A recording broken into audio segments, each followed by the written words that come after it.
Well, everybody, yes, I know sometimes, the bus just, doesn't want to move when it's supposed to move, but we got it moving. So, welcome everybody. Let me turn myself off over there because then we truly are meeting ourselves coming and going. So, welcome everybody. Thank you for tuning in and turning on and being part of the conversation. It's always better, you know, than one because that's really a drag. So we always like to always say it's a party, and it is. It's a party of coming together, celebrating. Um, Before I introduce Ryder, I just want to say favor be to us all, and favor manifested to us all. And we'll talk more about this. Nothing missing, nothing broken. Welcome everybody in the chat room. Much love to you. And welcome to a new timeline. Have you felt it? It's real, folks. It happened again. There's something about this man. We're going to talk a little bit about it because you and I, we are living history, folks. What you and I, and Ryder, you as well, because we were talking about this before we went live, we're living history. The events that we have gone through will not happen again, I dare say, for 1,000 or 2,000 years. This is how significant of a time in history that we're living. And something connected to this guy, I don't know what it is, but it seems like when he steps into the picture, everything changes. And it's interesting because I know many others that have said, sensed it yesterday, as I told everyone with the ladies, Trina and Jenny, that there was this, it was a supernatural calm that was over me. It was so freaking surreal. And today we are where we are, and we'll talk more about it because, folks, new timelines present new opportunities. So let me quit talking and let me bring in my guest and returning guest, good friend, brother, and Soul Tribe member, no doubt, Mr. Ryder Lee. How are you, sir?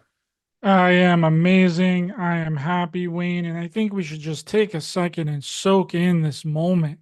Mm, This very special moment that we have before us, unlike anything that has ever happened ever, I don't think.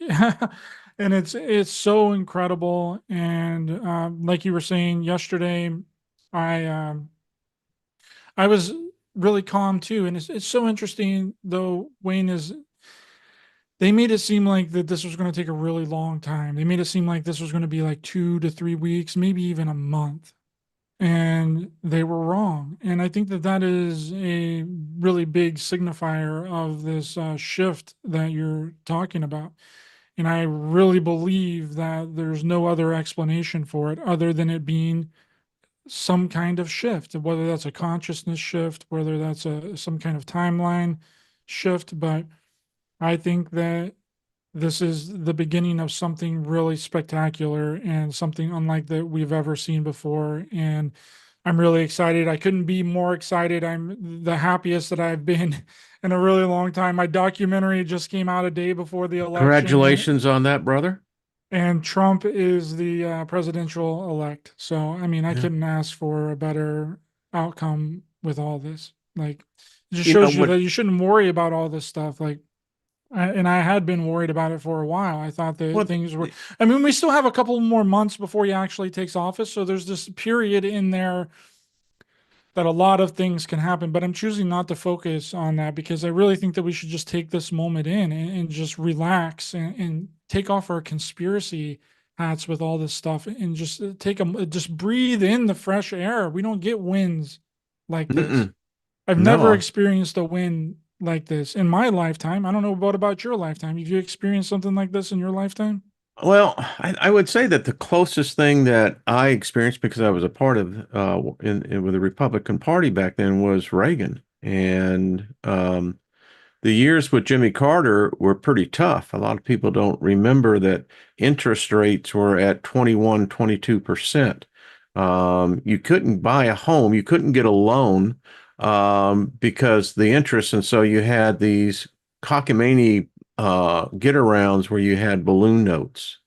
You know, you would only pay the interest, but with Jimmy Carter, it was it was bad, but it wasn't like this. This one, and this is just me. This one had a spiritual component to it, still does. And when I say spiritual, there were forces greater than the forces of man at play. And we witnessed history, the attempted first assassination on Trump. We witnessed a miracle. Now, this is not religious. This is Absolutely. not elevating one religion or another. We, as a species, witnessed a miracle, and that's all you can say it. Um, that, and man, if I may say, that's probably when the real timeline jump happened. Because if you think that microsecond, just a little bit of turning the head, we'd be talking something completely different today. It would be a completely different reality. And I gotta say, that would have been a great plan for them Hmm? to have that happen and take him out like that Yeah. and publicly like that. That would have been a great plan. But he diverted it, and he diverted it twice. Why? I hear inside the inner circle they know of two other attempts that were foiled. I mean, they And were after this guy, whoever they are, but um, I don't know. I really like Joe Rogan, but there was something that Mark Zuckerberg said because I'm not a fan of Zuckerberg, but when he said, I've never seen anything like this, that this guy is almost, his brains are splattered everywhere. And what does he do? He does the exact opposite. He stands up, and the first words out of his mouth, and we probably have heard the story, Trumpus tells it better. He said he knew exactly, and this is what gets me the hair in the back of my neck rising. He said, I knew I was about to write history. Now, that's what I admire about the Sumerian Empire. They understood their place in history. We don't. But what we have lived through in this time will be written about for the next 2, 3, 4,000 years if we survive. I agree with that. And in the end, we all know what he said: fight, fight, fight. And wow, Yeah, it was an iconic moment. And it was at that point, too, that I had this feeling that there was no way that he could lose. There's no way that they could steal this without bringing the entire country to its knees.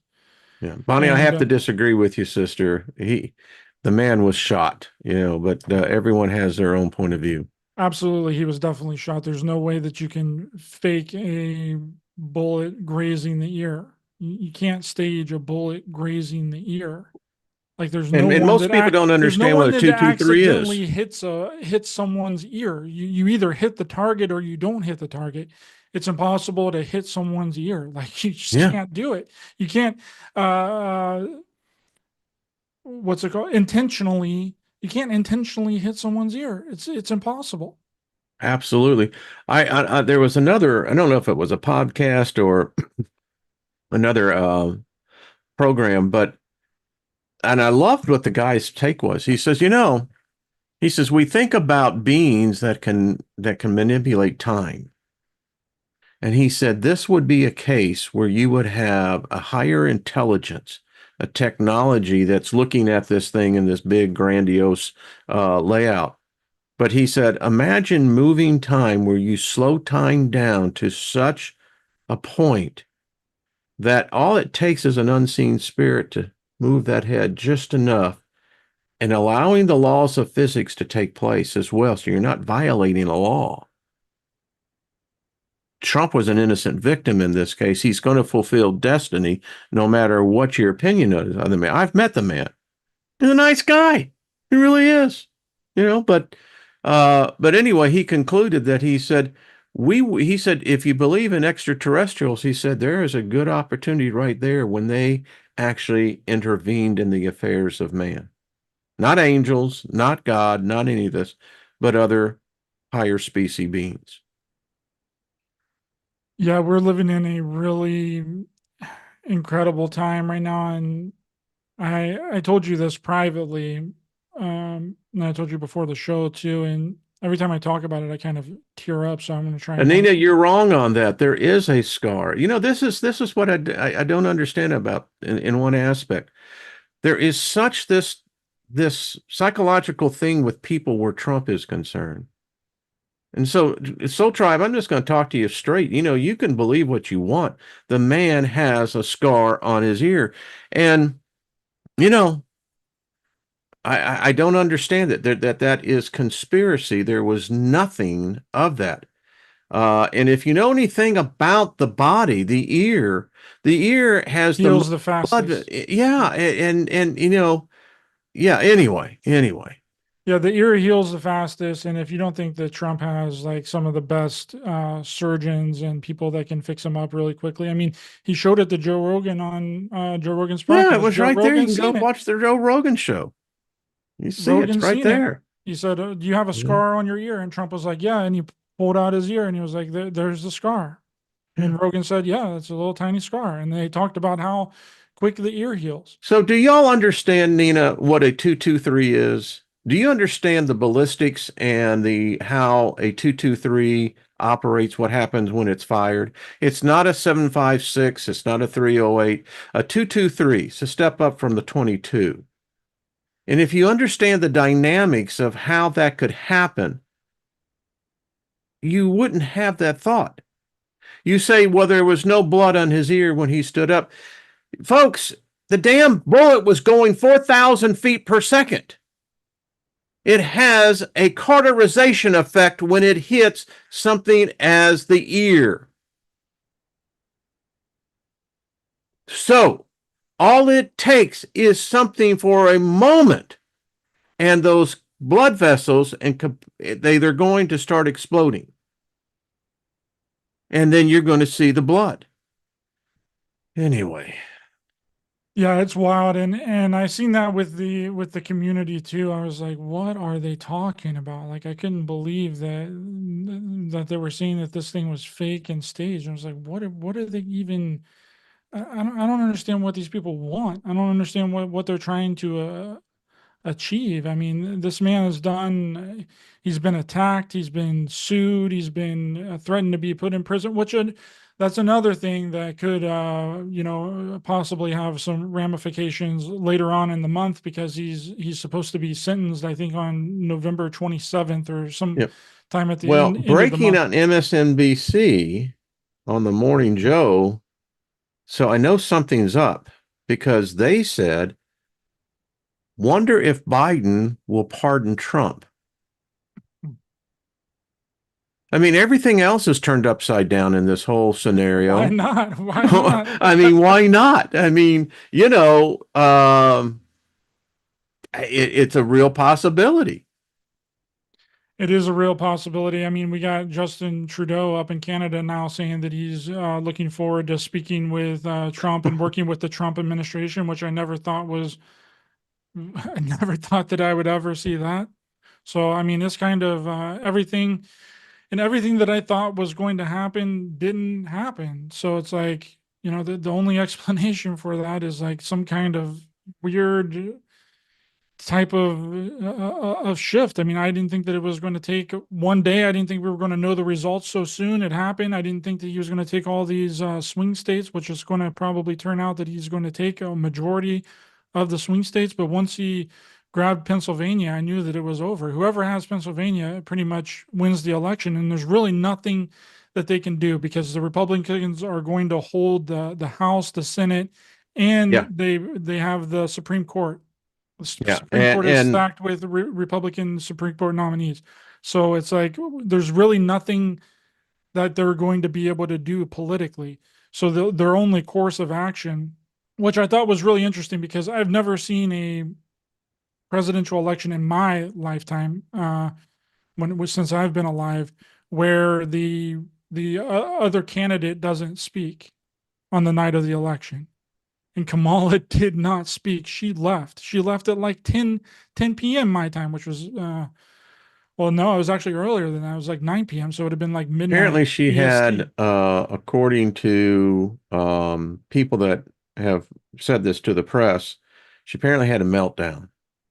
They said equivalent to almost a nervous breakdown, and that she was in no mental capacity. And so what happens? Just to remind everybody how this process, because there have been those who said, well, maybe a week or so they start changing election effects. Now, once Kamala Harris concedes the race, it doesn't matter.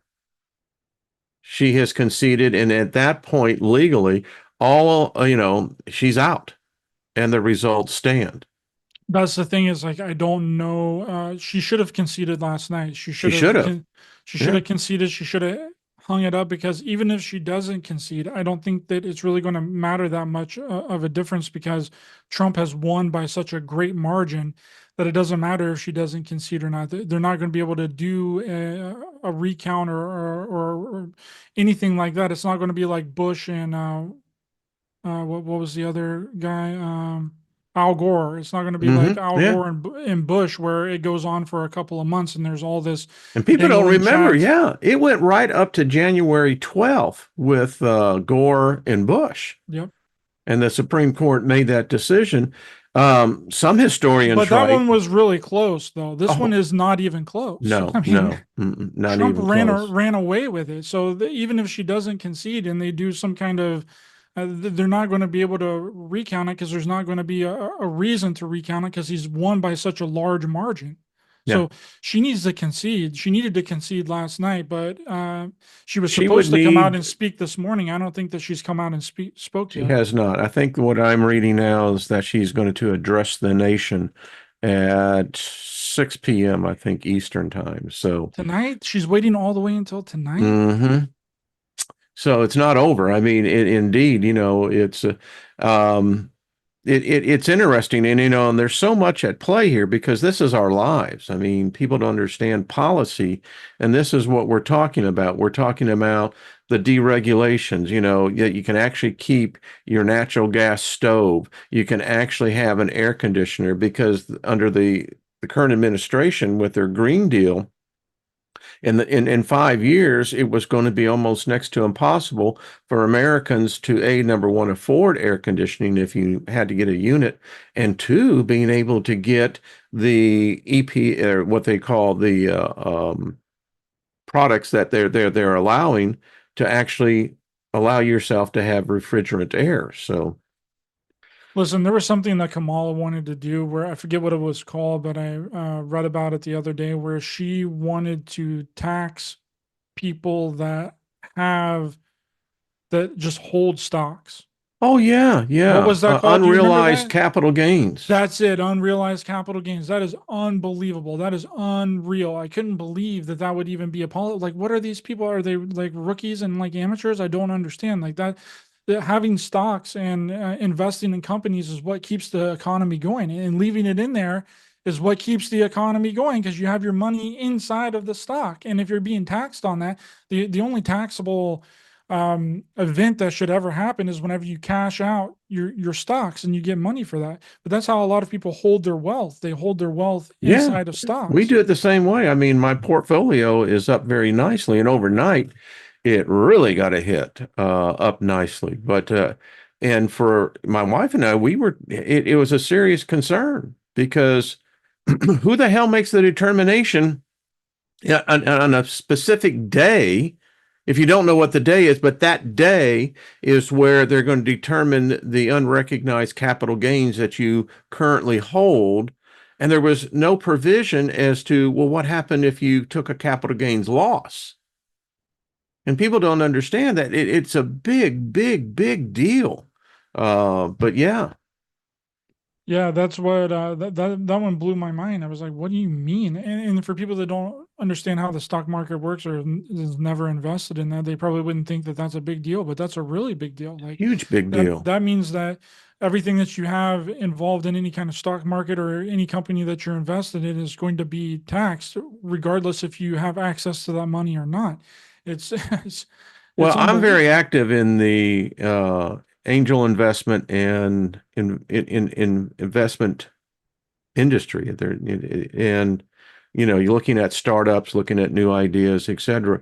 But with the venture capital markets, if that had happened, it would have shut down all new innovation. Startups would not be able to get funding.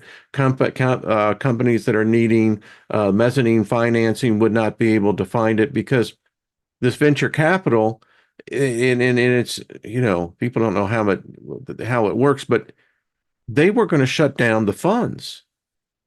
I mean, investors were going, what the hell? I mean, if I have 20 losers, but I have one hit, well, that hit could be as much as, 10,000x.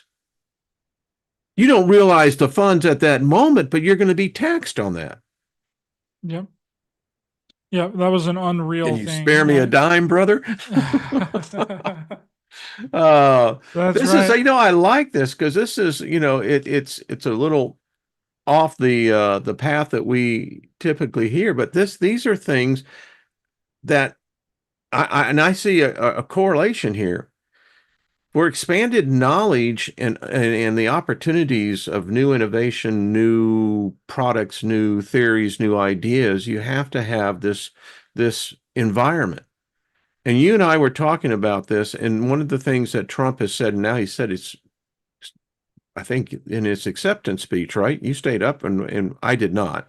I stayed up and watched it until the last 10 minutes. And I thought that it was going to go on for a really long time because they decided not to. Trump said that he didn't want any teleprompters. So he wasn't reading off of any teleprompters out there. He just went out there and freeballed it. And I was like, okay, this is probably going to last for like a couple of hours, like the RNC speech that he did. Like I went and took a shower.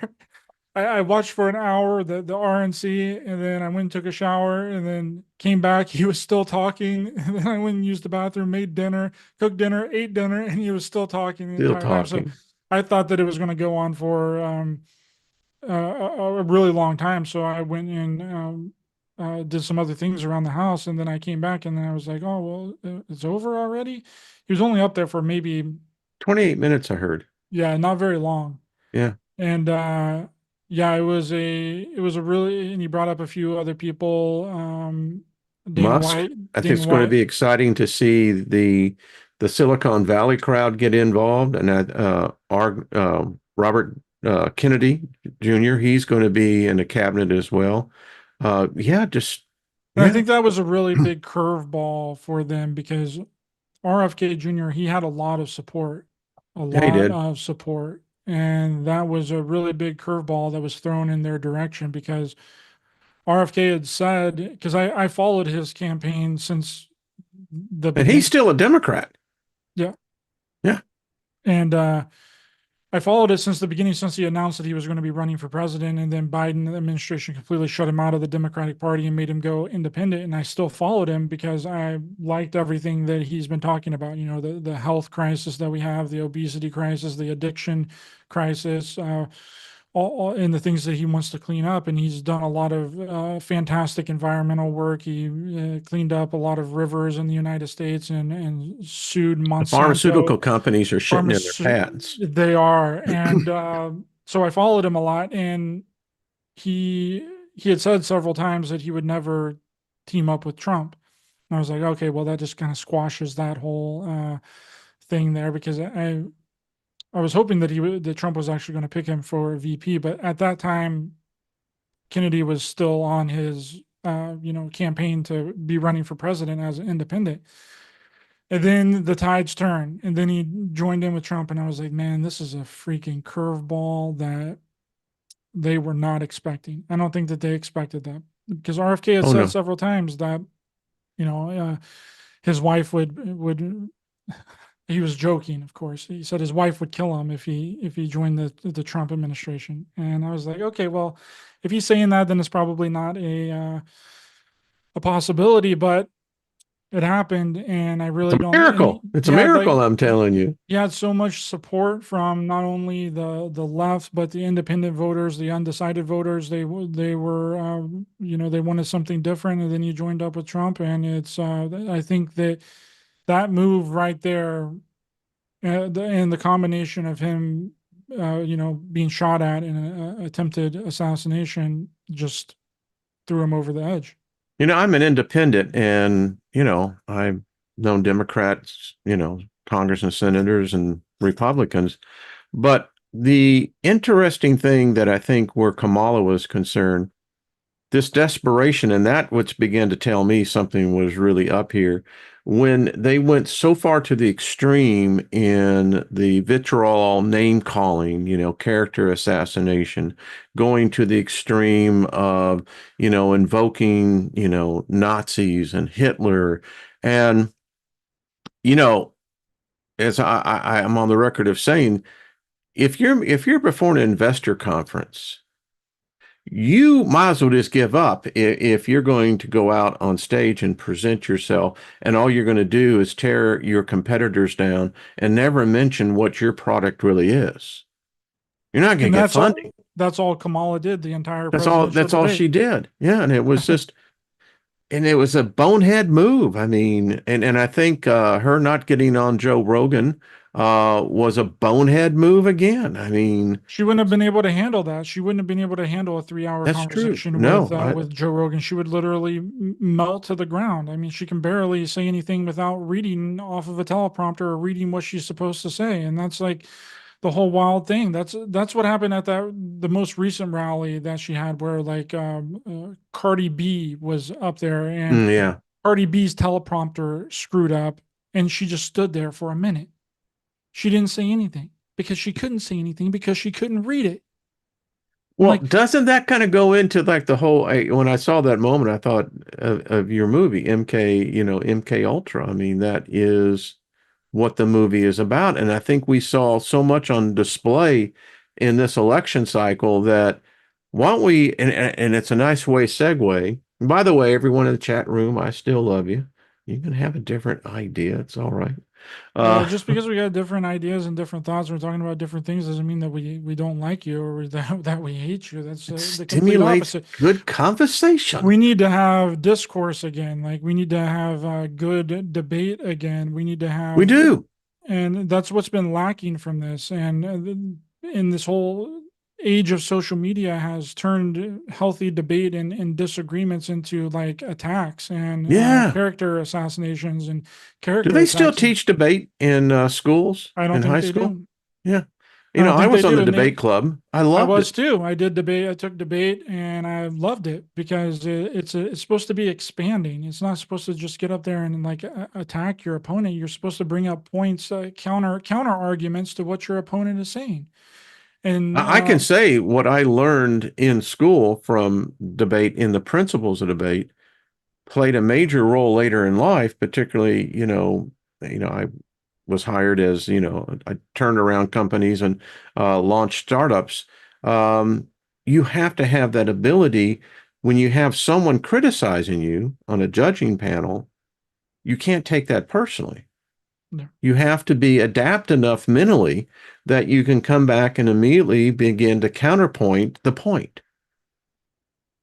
Yeah. And that was the thing, is like Kamala didn't have any No. counterpoint. Or like all it was attacking him and saying how bad his policies were while not saying anything about her policies until Mm-hmm. the very last couple of minutes when the debate was completely over, which had no relevance at that point.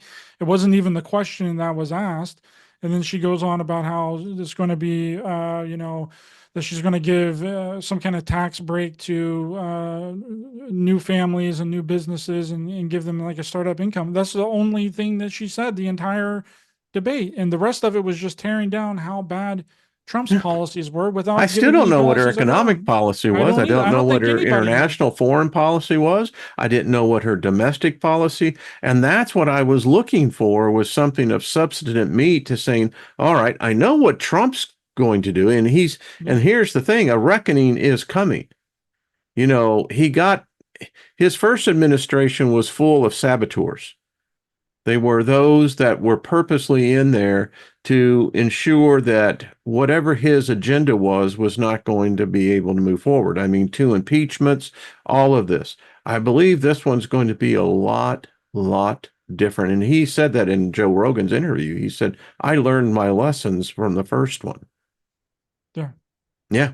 And Yeah. getting back to Kamala, I wish her well in life, wherever that may be. But I think it's like Obama's told Joe Biden that, was you couldn't see it because the mic was, they were up on stage.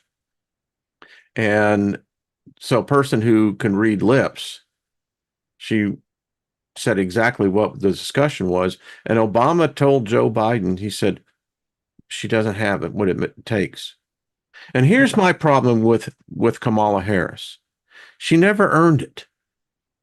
It was a coup, and it'll go down in history as she was the one, whether she did it herself or she's just merely the puppet.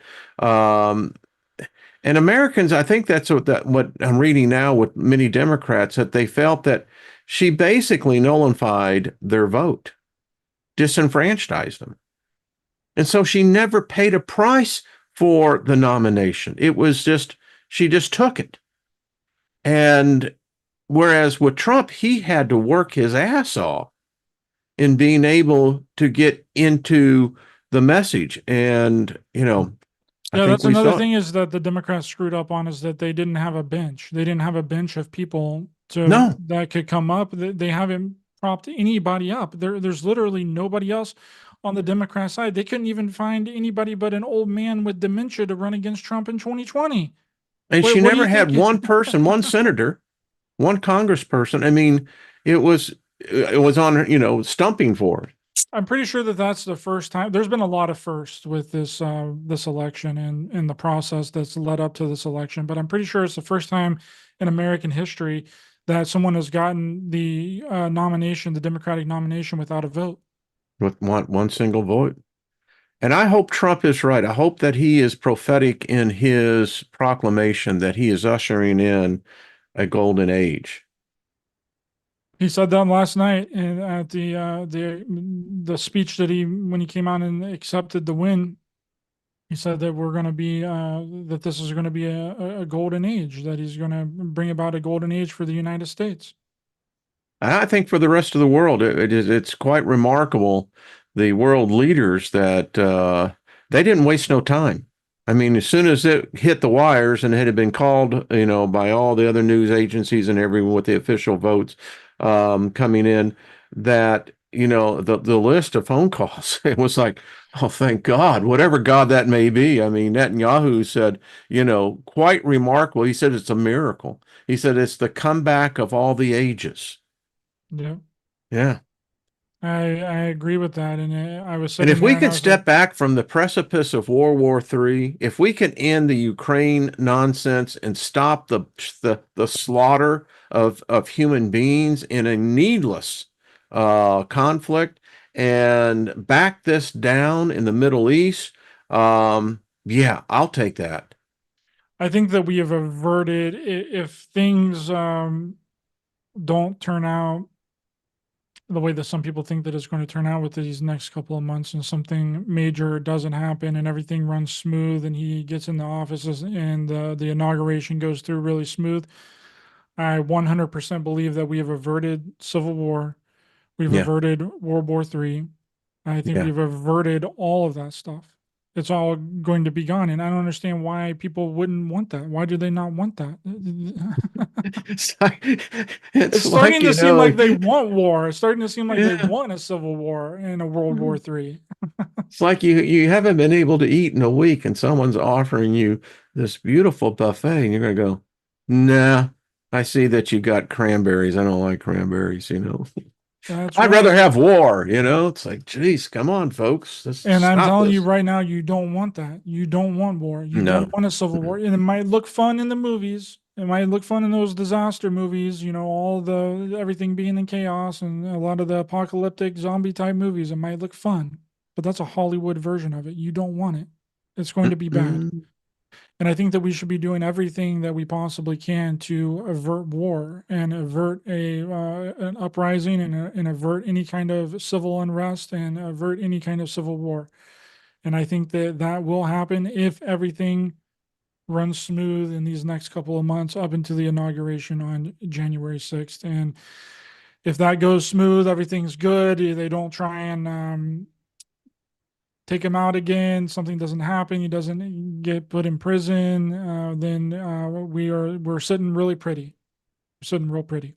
It's time for healing. I mean, the America needs to be healed. I dare say the world, but this thing tried to tear us apart, husband against wife, parents against children, friends against friends. I mean, it was getting to the point where if it continued in that direction, the ultimate end of that would have been a self-inflicted civil war. Well, I guess all civil wars are inflicted by self, but anyway, this one it would not need to have because there was no platform. There was no point in it. I mean, slavery was for the first one. I don't know what this one would have been because, I hate my neighbor because, they happen to like Harris and, I happen to like Trump. And so let's just, blow each other's homes up. No, that's crazy.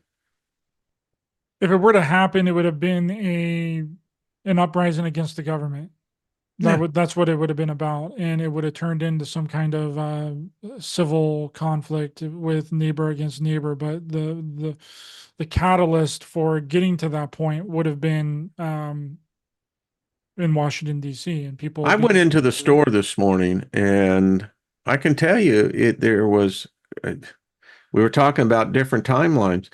There was a calmness. I mean, and in many of the people I saw a tiredness. It was like, as I knew the cashier and I was talking to her, and of course they can't speak politics against store policy, but you can communicate without having to say the word.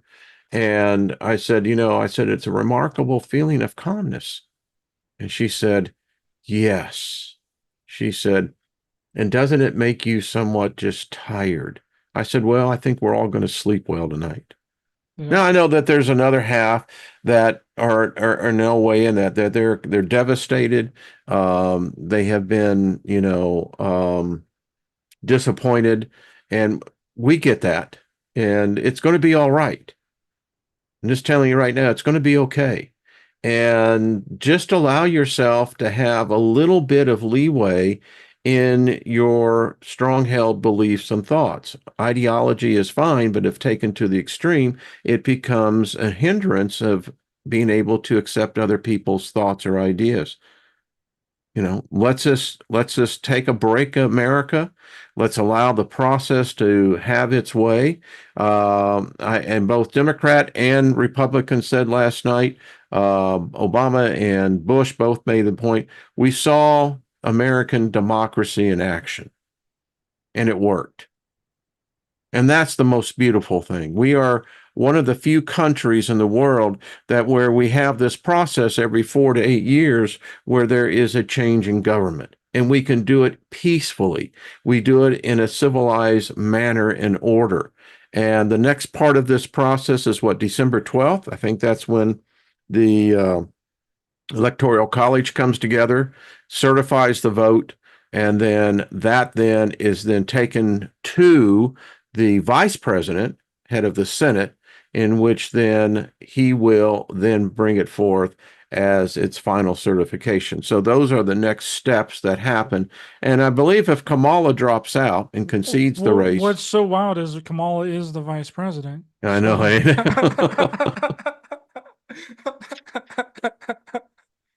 The irony doesn't escape me on that one. It's like, wow, dang, that might be a little rough there. That might be a little rough. You couldn't have written the script better, though, could you? Oh my God. Well, I hope she has the integrity and the tenacity as Mike Pence did, and not do any shenanigans. But anyway. Wow. Wow. Interesting, isn't it? Yeah. Yeah. So we love America. For a little dicey, dicey situation there. But I think it all comes down to if she concedes today or not. Yeah. And she has to. She has to concede today. I mean, I don't think there's any. She has to win 3 of the 5, and I just don't see that happening. I just don't. Yeah. So, Ryder, let's talk about your movie, my friend. This is it's exciting. It's the second one. Yes. The first was JFK. And I was telling you that I've seen a lot of spin-offs from that. I've seen other independent directors and with different takes, and it seems like you opened a door with that one, and then you followed it up with your latest release, a Clockwork Shining, available in Amazon Prime. I have left the links below. Consider that. Go and check it out. It is on my viewing this weekend, so I will be uh, watching it. But talk to us about it. Tell us how it came about. What is it about? And again, I just want to say congrats. Way to go, buddy. Thank you very much. I'm very proud of it. I think that it's a work of art, not only from an editing standpoint, but a filmmaking standpoint. And how it came about was around 2 years ago, I brought Jay Widener on my show, and he had done two movies before this one, which was a Kubrick's Odyssey 1 and a Kubrick's Odyssey 2. I mean, he's been a filmmaker for a really long time. He's produced a lot of other movies. He worked at Gaia and did a lot of production for them, and he's done a lot of production for a bunch of movies before. But he had two movies that were basically were analysis on Stanley Kubrick's work, which was Kubrick's Odyssey 1 and 2. And I watched those movies in order to bring him on my show to, talk about the, what I wanted to talk about, so I can ask really deep, interesting questions into it. And I'd watched The Shining a couple of times before that, and I got to be honest, I did not like The Shining. I thought that it was a boring film. The first time that I seen it, I was like, "What is going on here? Why is this like so?" I didn't really understand it, and it wasn't until I watched it several times after that that it really clicked with me in what was going on, and I automatically had a new theory, and that's what A Clockwork Shining is about. It is my theory. It is my analysis of the movie, So and what clicked for you? it all revolves around my analysis of it. And if anybody else tells you that they've seen it before I did, they're lying. I seen it. I didn't hear anybody else ever talk about the things that I talked about in the movie, my analysis of it. I didn't watch someone else's analysis of it and then copy their analysis of it. Though we do have things that have been discussed before within A Clockwork Shining, but that's just a setup for what we're going to be talking about. And we let people know where a lot of those things that other people had found throughout the movie came from. Now, when I was watching it's really interesting, Wayne, because in the first 10 minutes of The Shining gives away the entire plot of the movie. It's one of the only movies that I've listened to that within the dialogue of the movie give away really what you're getting ready to see throughout the rest of the movie, but it's given away in a cryptic type of scenario between Ullman and Jack. And Ullman looks a lot like JFK Yeah, in the yeah, it does. movie. He Yeah. almost looks identical to JFK, and I think Kubrick was doing that on purpose. But there's so many things within The Shining that are presumed to be continuity errors.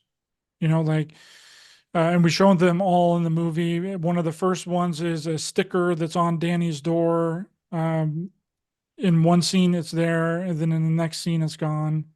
There's a chair that's behind Jack when Wendy comes in to speak with Jack in the main entrance of the hotel, where he's typing his supposedly his book, but we all know that he's not really typing a book.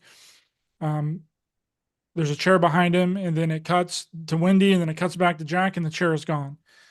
There's light switches and plugins in the movie that are there at one shot, and then later on in the movie they're not there. Like when Jack walks into Ullman's office, there's a like plugins underneath one of the pictures, and then later on when he goes in to destroy the radio to keep Wendy and Danny from leaving the Overlook, it's not there. And there's another one So where let's just stop on that because that's interesting because set design is crucial in any setup of a scene that's going to be shot. There's a lot of thought into it. In fact, if you read the scripts, they're very detailed in what the set design is supposed to have. So a professional film director deliberately removing that, that's interesting because it suggests that it's either a number one, and watching the trailer, I thought it was interesting that you see those things removed and the continuity, obviously someone would have caught that. Well, also Stanley Kubrick is completely rewriting the entire script as the movie's being shot, which is completely unheard of. Like no one ever does that. You just don't do that. And our analysis within the movie is that Kubrick basically was given The Shining to pretty much make, because his movie before that was Barry Lyndon, and Barry Lyndon did not go over well. It did not make a lot of money. It was not critically acclaimed. It was pretty much a mess of a film. So Warner Brothers essentially came to Kubrick and was like, here's this book by Stephen King. We want you to make a movie about this. And they'd already had major success with a horror novel being adapted into a movie with William Friedkin's The Exorcist. And they were like, okay, well, let's get another big time film director to come in and film this best selling book of Stephen King's The Shining. So what we propose is that it's highly possible that Stephen King wrote up a treatment to give to Warner Brothers of the movie, The screenplay. a screenplay, like a script and the dialogue and all that, and then for them to accept it, that was more along the lines of Stephen King's novel, because there's Stephen King famously hated the movie The Shining by Stanley Kubrick. He trashed it all Wasn't a the time. promoter of it, that's for sure. And I think that what we propose in the movie is that Kubrick decided to completely change everything because he wanted to make his own movie. He wanted to make his own version of Stephen King's book, The Shining, in movie form. And he knew that he couldn't do that by handing in a script that was completely different than than Stephen King's movie.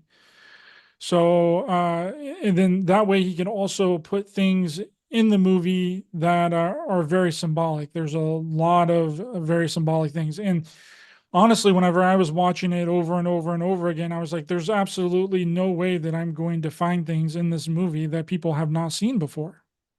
Like it's been ran into the ground. There's Yeah. so many theories and so many speculations, like Jay Widener's theory of that it's about the faking of the moon landing. Stanley Kubrick faked the moon landing, which is a very plausible theory because during that time, Stanley Kubrick was actually shooting 2001: A Space Odyssey. So it's highly likely that he had these actors film an extra scene that was not in 2001: A Space Odyssey, and then that is the moon landing footage.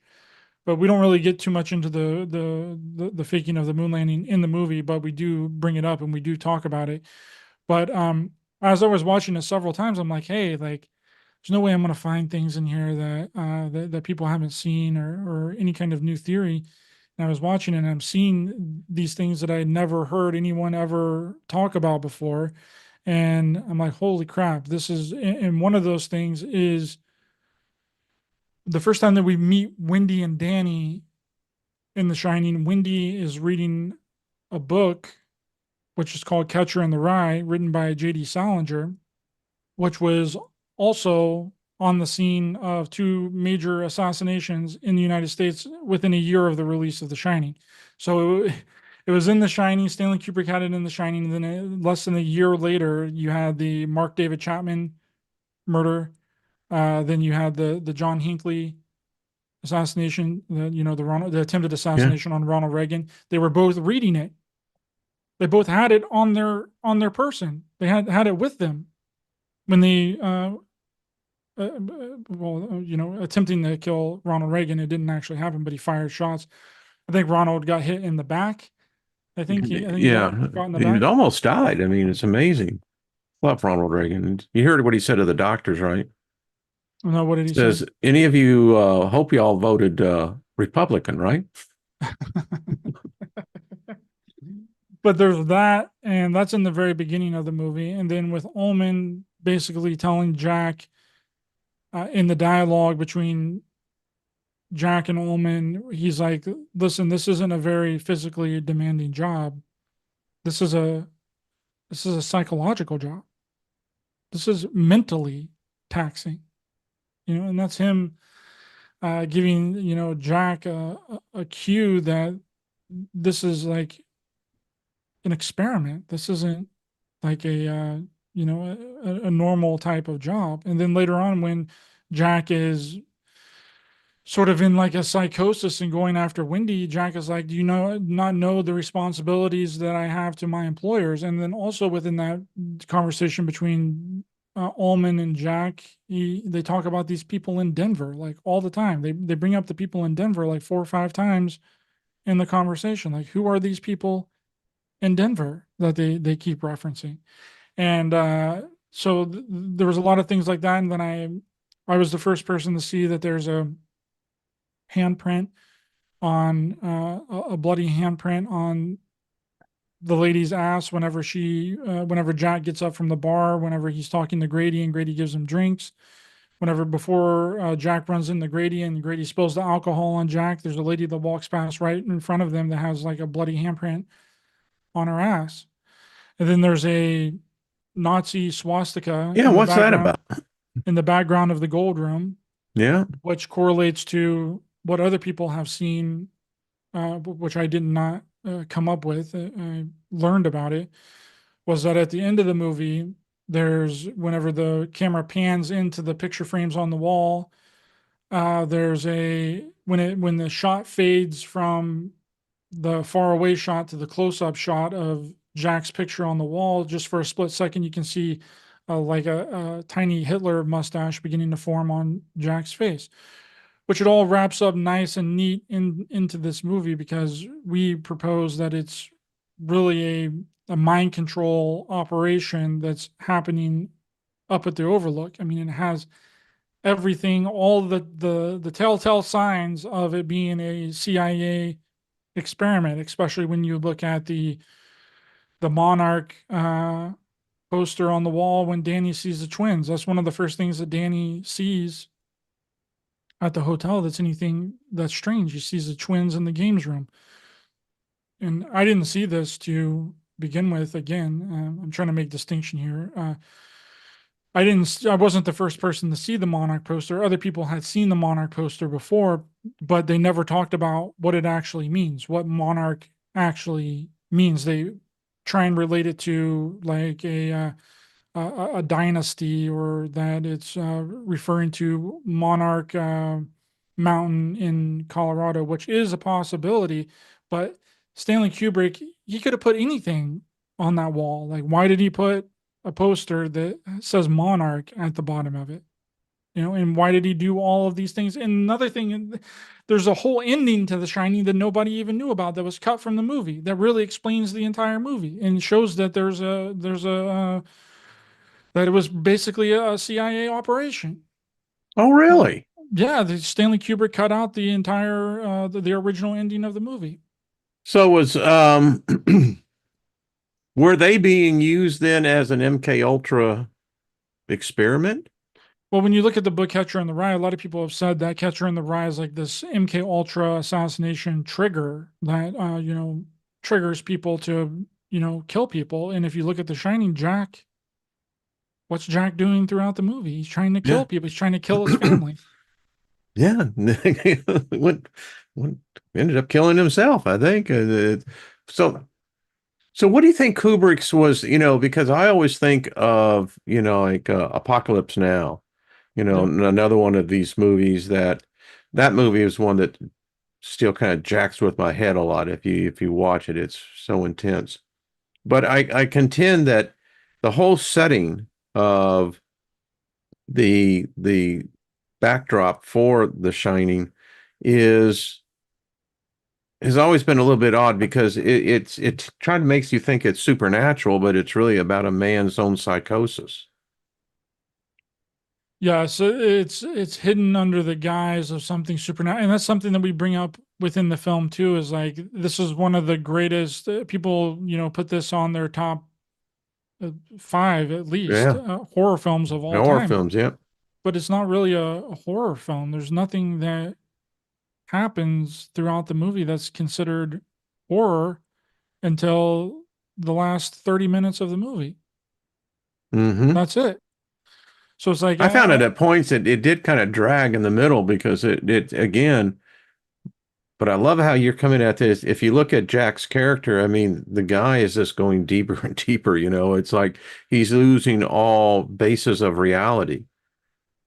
and the only time that he experienced anything strange and started seeing, people within the like, ghost and apparitions and stuff, is when he took that alcoholic drink from Lloyd.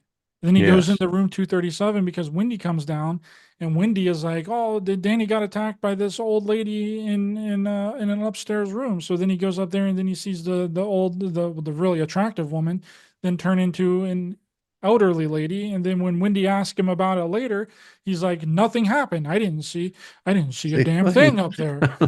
So it's like, and the CIA has been known to, in the early days, to spike people's drinks with LSD.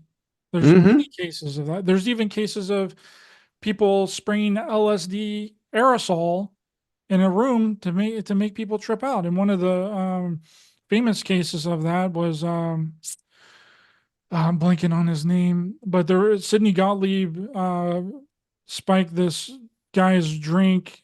There's a whole Netflix documentary about it, and he ended up committing suicide and killing himself, jumping out of a window. And we show the document in the movie. Well, let me ask you something, Ryder. As a person that in my youth, you know, I have a very close association with LSD. But my point is, where the CIA is concerned in mind control, such as MKUltra, there was this everywhere from the military industrial complex into domestic intelligence for I'd probably say about maybe 7, 8 years thereabouts. There was this concentrated effort of seeing what LSD had on the effect of individuals and society in large groups.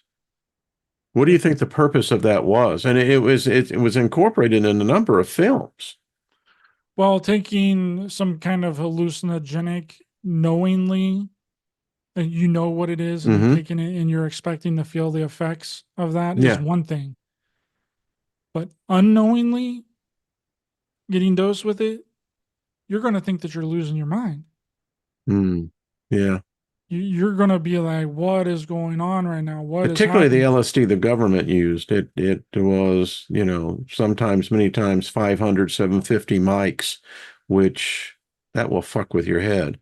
Yeah, some of it was some of the first LSD that they used in the MK Ultra programs, which it wasn't called MK Ultra when it first started. It went under different names like Artichoke and different types of code words and code names. But some of the first experiments were done on military personnel, army personnel, which they used Isn't that where the talking with goats comes from?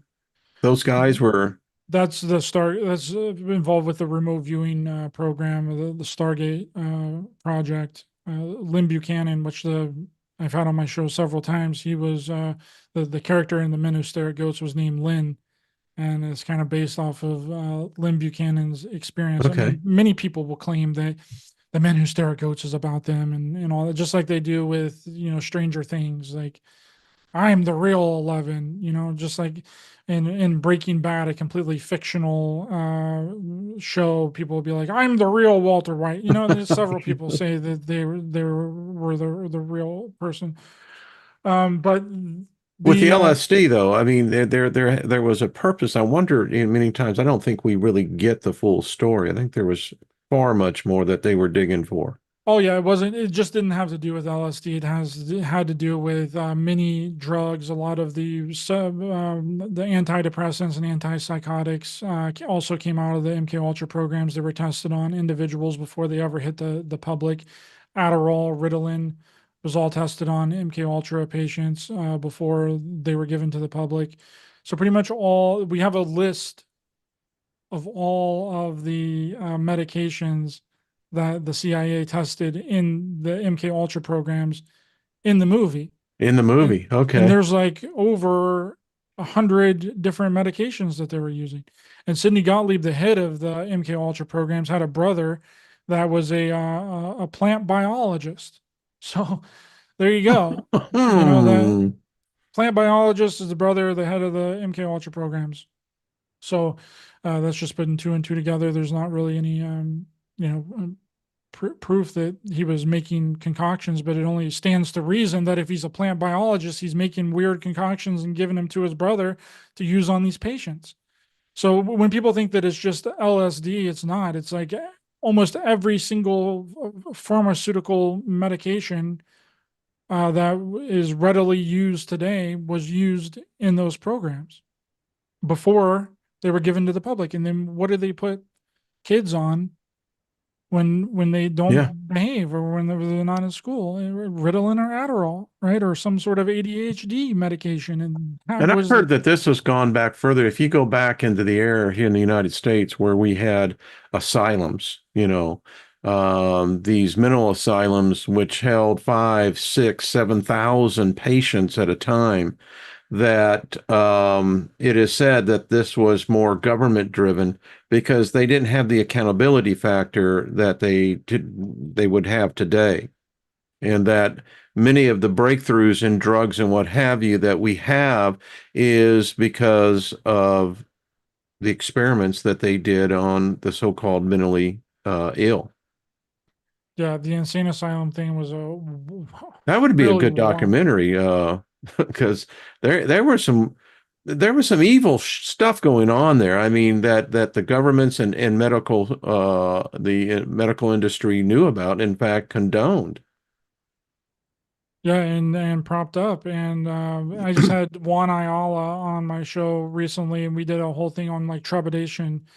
Trepidation, it's either trepidation or trepidation. I think they're both really similar, but that when you basically drill a hole into your like frontal lobe, and it's supposed to disconnect some things to make you be able to see the spiritual realm and be in contact with like entities and like see people's So you see go through a uh, lobotomy in order to touch God? pretty much. But that was that's yeah, that's exactly right. But that's how the lobotomy really started, was Yeah, with that type of scenario and that belief that if you drilled a hole in the frontal lobe of your brain, that you would unlock these the spiritual third eye. abilities.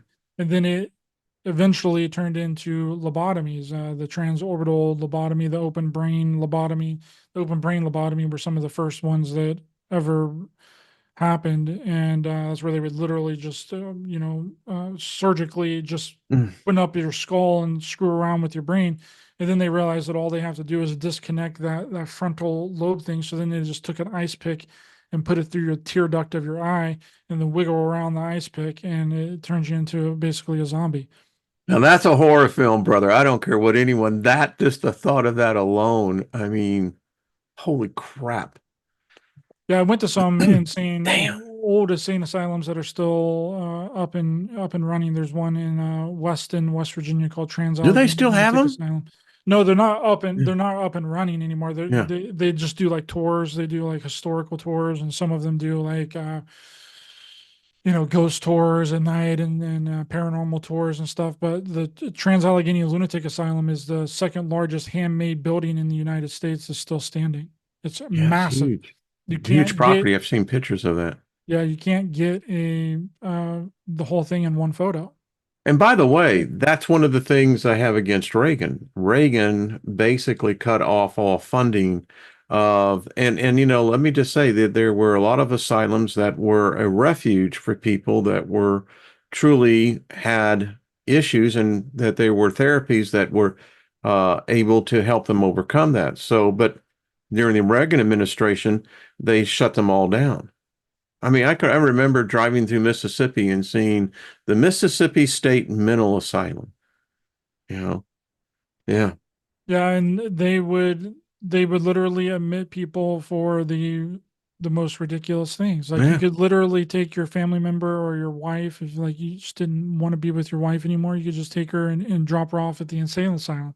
Like And they I wouldn't be any questions asked. no questions asked. And I've literally seen at Trans Allegheny the log book because they have the logbook that you can go through and you Yeah. can see all of the reasons for why some of these patients were admitted.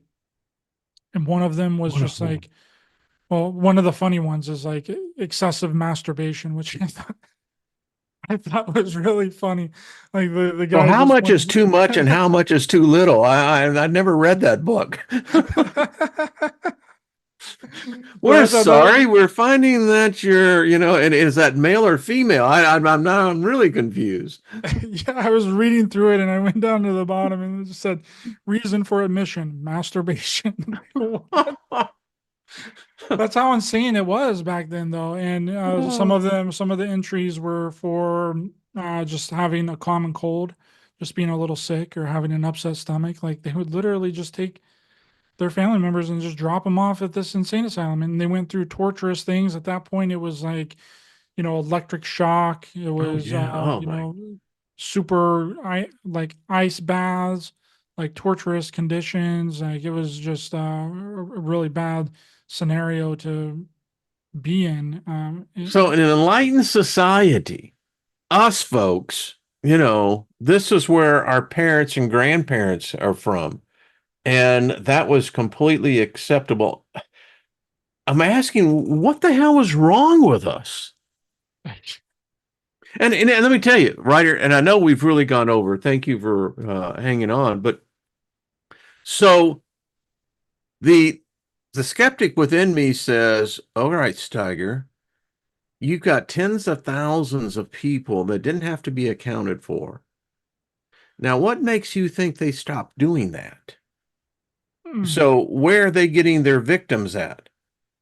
You and I were talking over the weekend.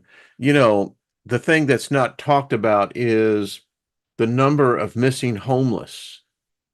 yeah, And by the way, this is not a small number. This is numbers that are now reaching six, seven figures, they think, because no one tracks the homeless.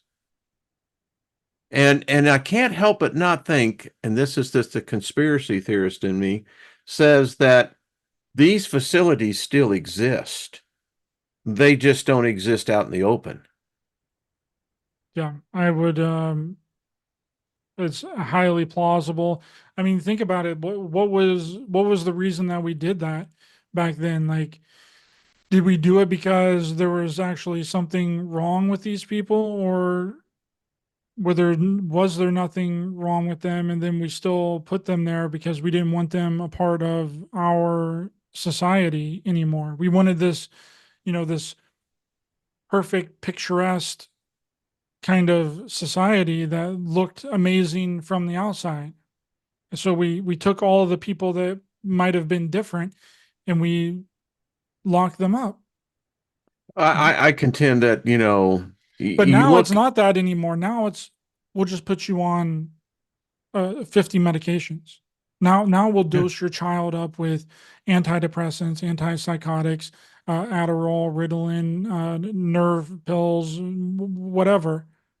Well, Uh, you look at the medical industry in itself. I mean, back in the late 17th, 18th, 19th century, they would steal cadavers, grave robbers, to bring the cadavers to what would be considered people not of stable, but they were doctors.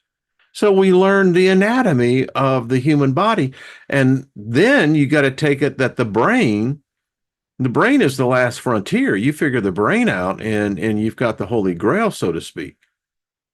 And I contend that it's today, I think they're trying to figure out how to capture the human soul. well, By the what way, hap- this is not medical advice. You get this crap sometimes. Well, all we're simply saying is what it is by the evidence, and it's out there. Because, when you look at some of the pharmaceutical drug companies from like way back in the day, the very first manufacturer of LSD that made a deal with the CIA to manufacture LSD for them was Eli Lilly Company.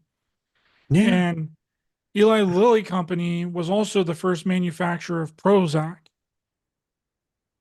And a lot of these other completely a coincidence. just Nothing to a see here. just a crazy coincidence there. And it's from my personal research and my personal thoughts and theories. is that what they were trying to do, because when the CIA released the LSD to the public and like made it readily available, which is another thing that we talk about within our film, A Clockwork Shining, is that the CIA pretty much created the counterculture, but then they also stomped out the counterculture. They also destroyed the counterculture with the Manson Tate murders. After the Manson Tate murders, it was like just kind of over at that point. It was done. And Mark Devlin, which is in our film, he believes that that was a setup to basically destroy the monster that they created. So you have LSD that's linked to Charles Manson, then his crew does this murder, and then it takes it Because out that's of the. completely different than Timothy Leary, Timothy Leary, who ran for governor against Reagan, by the way. Oh yeah, he did, didn't he? Yeah, yeah, he did. Yeah. And you were talking about this. I used to sell drugs at back in 1970, thereabouts. And I would get, the LSD, I would pick it up typically from someone that was a chemist. And many times it's quite interesting, because there would be thousands of hits, of Orange Sunshine. And so that told me that someone's manufacturing this on a much larger scale. But then when you look at like, okay, well, the main manufacturer in the United States was Eli Lilly Company. They were had a contract with the CIA to distribute these all the CIA all the acid and the LSD for the CIA. And then the CIA realized that they made a huge mistake by bringing this to the population. You They know, like it. They like it. this is a problem. This is becoming a real issue. How do we take care of this problem? Well, one, what you would do is you would create a scenario like the Manson Tate situation that puts this in an unfavorable context with a quasi serial killer.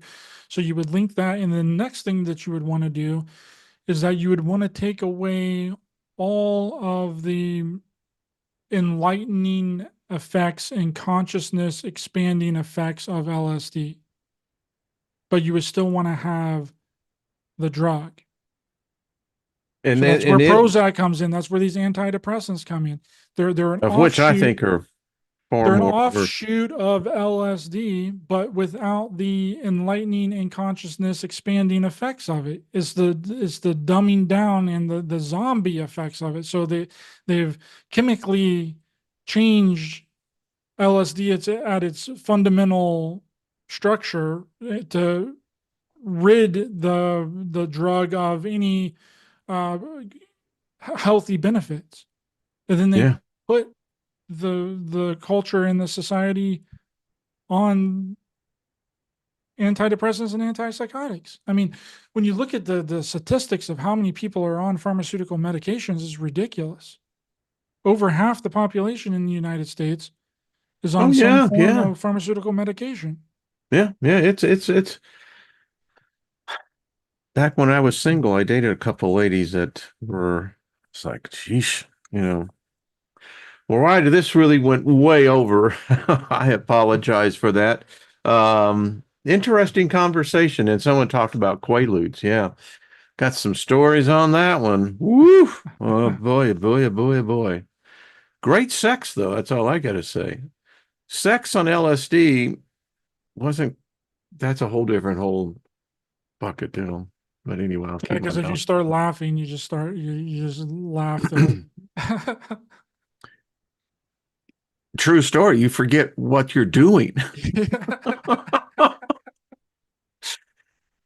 Absolute true story. Yeah, it's like, oh, I still remember Susie looking at me. I digress. Well, Ryder, everyone, I've left the link out there. Please, if you've thought about it, if you haven't, subscribe over there because Ryder, you are woefully undersubscribed. We got to bring that up and check out his newest film. That's a great way of supporting him is also because it's creative minds like Ryder that help us all continue to grow and to continue to get insight that we may not have had before. So, Ryder, I appreciate you and your talent, and I just see a bright future for you all the way across the board. It's just a fact.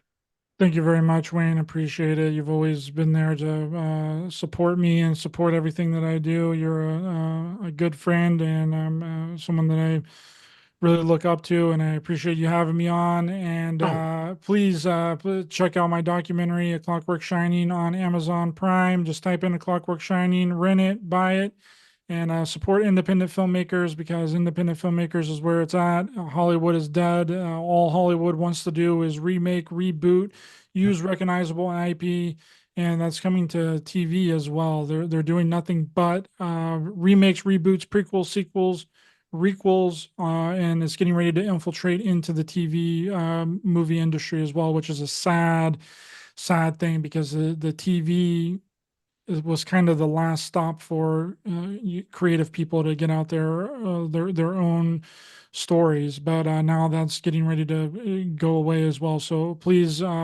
support independent film. And we did this all on our own. I did it all on my own. I edited it, I put it together, I shot it, I directed it, and I helped to write it as well. So please go out there and help support. I think Wayne has the link in the description. it's And thank right you. down below. And Thank you we need guys. these Thanks to Soul independents. Tribe. Thanks everyone in the chat. I wasn't able to watch any of the chat because I wanted to be engaged in the conversation, and sometimes It it was distracts me. engaging. It was, we covered the whole gamut on this. It was. And when I look at the independents, film producers and directors, they are the ones that bring out new directions in film. And as you were saying, Hollywood just now is regurgitating the vomit that was once, regurgitated to begin with. And, it becomes so stale. And it's talents like yourself, Ryder, that bring out. I find it very creative and it's thought provoking. So and to me, you've accomplished exactly what I believe your film was there to do: engage in discussion. That's the response that I've gotten from several people that have watched it. They've reached out to me personally and they're like, "Hey, like I've been looking into this stuff for years and years and years. I've considered myself awake for a really long time, but the way that you presented it, and with the way that we presented this movie, it they also had a hard time like processing it. They had several people told me that they had to pause it at like an hour in just to take in all the information. Like holy crap! So if you watch it and you rent it and you buy it, please leave a rating on there under Amazon. Obviously what you think that it's an honest rating and a honest review too.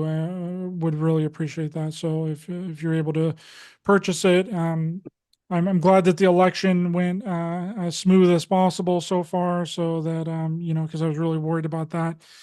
So the election is so far so good there, and hopefully everything turns out great. And this movie is a smash hit, and it's a really big success. And I'll definitely have you to thank, Wayne, for bringing Oh, me on and having this conversation with me and promoting the movie. And when you watch it, please let me know. you hear that?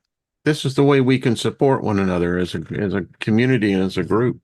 So Bonnie says, can't wait, Ryder. I'm watching it this Saturday.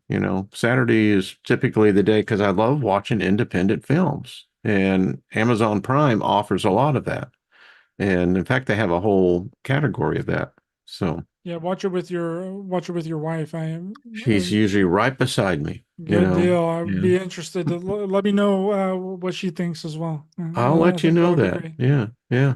Love that gal. Well, Ryder, much love to you, brother. And thank you for coming on. Sometime we have to get Jay over here at the same time, and that would be a engaging conversation, no doubt. We'll just use that free form in it. Yeah, absolutely. He's on like a little trip right now, so he won't be back for around a week or so. But yeah, let's do another one Let's here do soon that. after you've watched it and you've All right, got time good. together. We'll do another one with me and Jay. Excellent idea. Everyone in the chat room, thank you. Nina, love you. Y'all check out Nina's program. She does her Hump Day show. Gaia, much love to you as well. And Bonnie, much love to all the rest of y'all. I'll see you tomorrow. And hey, it's like Ryder said, just sit back and enjoy the moment. And if your person didn't win, it's all right. It's going to be okay. And if your candidate did, well, happy for you. So anyway, much love, everyone. Gaia says she's going to look forward to watching it as well. So, all right, you beautiful, lovely people, we love you. And